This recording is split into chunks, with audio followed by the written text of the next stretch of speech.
que razão dizemos casa, com aquele primeiro A aberto, mas depois dizemos cada um, cada. O A está fechado, o primeiro A está fechado.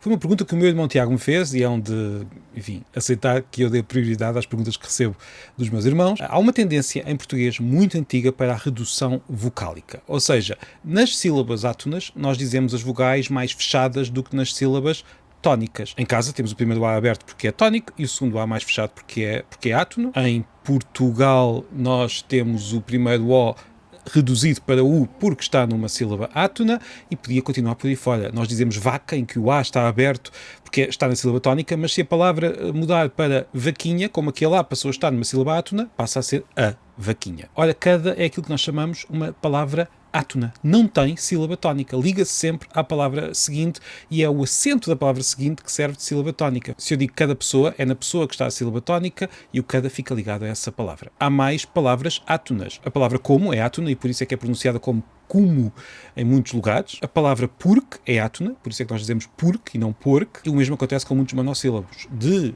da, do. Lemos estas palavras como se fizessem parte da palavra seguinte. Esta tendência para fecharmos as vogais átonas é muito forte, mas tem muitas exceções. Dou alguns exemplos. Camões é uma exceção.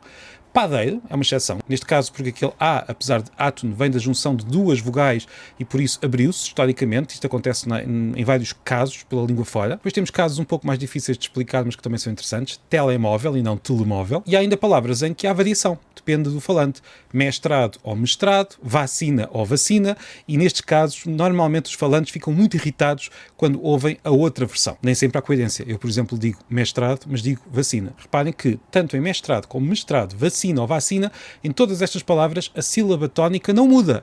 É sempre a mesma. A diferença é se abrimos ou não uma das vogais que está numa sílaba átona. Devo ainda dizer que no Brasil a redução vocálica não se costuma fazer nas sílabas que vêm antes da sílaba tónica, mas é comum nas sílabas que vêm depois da sílaba tónica. Comum, mas não da mesma forma que em Portugal.